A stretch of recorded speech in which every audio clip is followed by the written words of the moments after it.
here's Brody Brazil. So as I'm recording this, it's the night of August 2nd, 2024. Blake Snell just threw his first career no-hitter.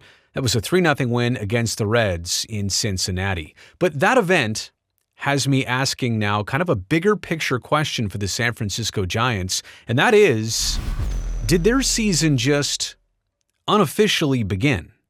See, I realize it officially started months ago, back in March into April. They've played more than 100 games since. In fact, 111 games since then. But I'm wondering if here and now, symbolically, with this no-hitter and the way the Giants have been playing in the last 2 weeks and the way that the schedule shakes out in the next 2 weeks, is this where the season turns for the better? They get significantly above 500. They really make a push for a wild card spot or a playoff position. They punch their ticket for the postseason, and then something special happens in October. I'm just here right now wondering that question, if what we saw here with Blake Snell is truly a turning point or a tipping point in 2024 for the Giants. And individually for Blake Snell, first off, congratulations. Here's a guy who was a Cy Young winner in both the American and National League, 2018 with the Rays, 2023 last year with the San Diego Padres. There's only 7 pitchers in baseball history to have 2 Cy Youngs, one from each league. Blake Snell is one of those. But Blake Snell is also a pitcher who, before tonight, had yet to ever pitch in a 9th inning. In fact, I think his longest start on the career of about 200 starts or so was 7 2/3. He had never thrown a 9th inning pitch before the no-hitter tonight. Never had a complete game, obviously never had a shutout to go along with it. Tonight was the first time he ever walked out there for a 9th inning. He's also somebody who this year has gone through twists and turns, a little bit of adversity, some drama. He missed all of spring, just simply didn't sign with a team. Got to the Giants a little bit late. They tried to give him a soft landing. It didn't work out so well. He had the first groin injury, the second groin injury. He literally had 2-month-long IL stints with the groin injury. Here in 2024, he's had to come back twice. Now, the first time he came back, things didn't go so well.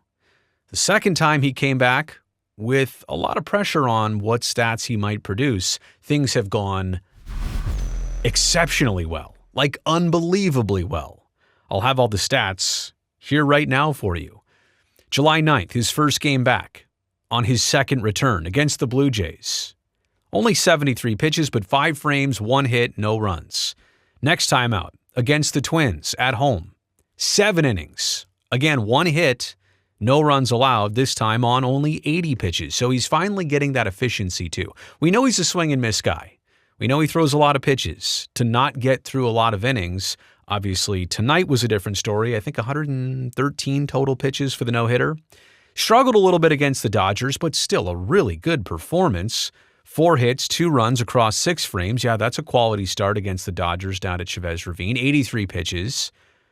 And then his most recent outing before the no-hitter, and this was right before the trade deadline. Against the Rockies, 6 innings, only 2 hits, no runs, 15 strikeouts. Let's also not forget he struck out 8 Twins back on the 14th of July.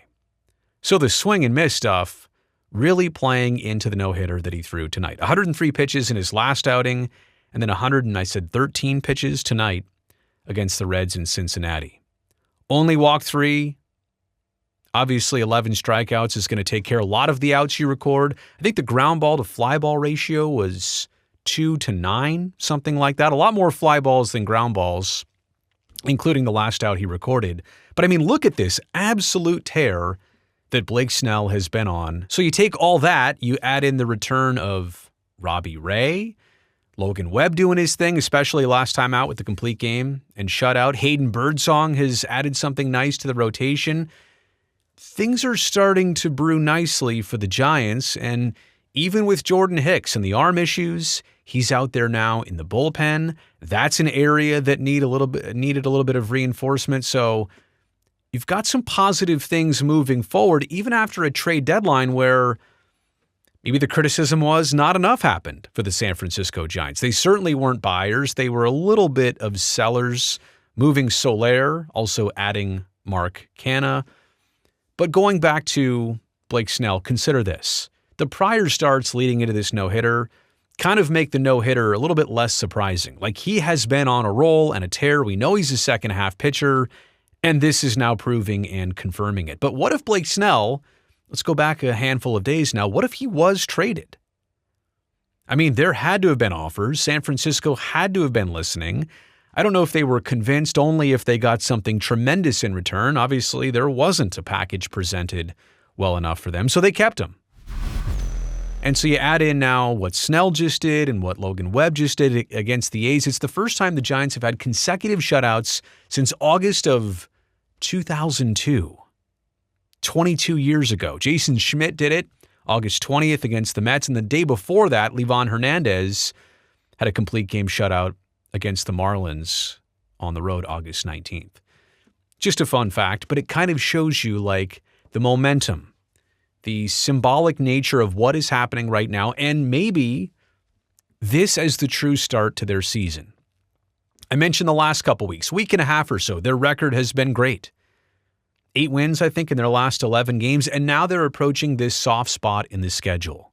They can finally make some ground. They're only right now 1 game under 500, and this entire season, they've never been better than 2 games over 500.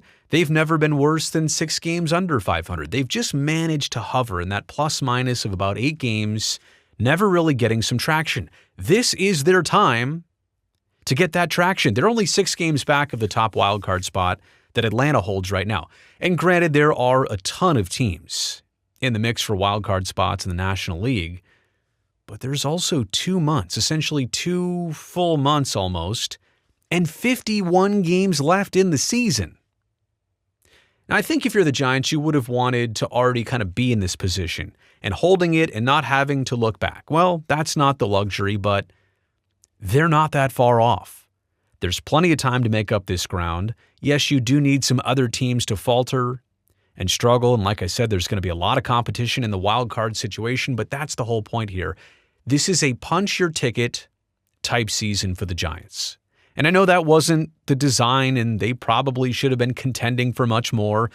Obviously, you've got the Dodgers in the division. And who knew going into this year what the Diamondbacks would do coming off their World Series appearance? And the Padres were still always interesting and fully furnished in terms of a healthy paid roster. You didn't really know what it could be for the Giants, but here they are right now.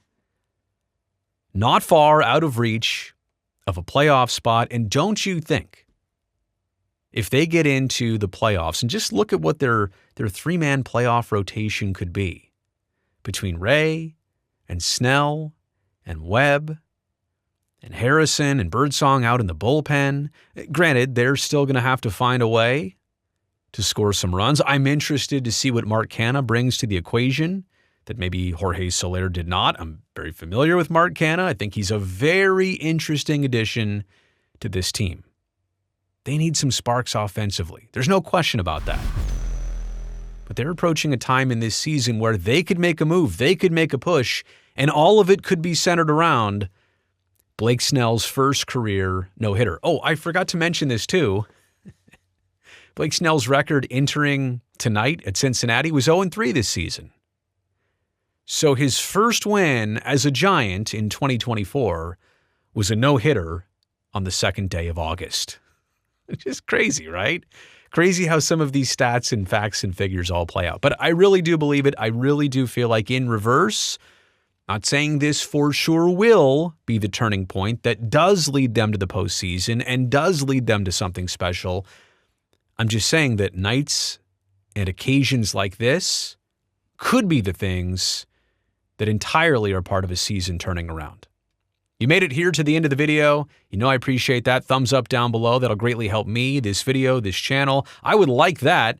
I would also love it if you go down there and hit that subscribe button. That way I definitely get to see you back here next time.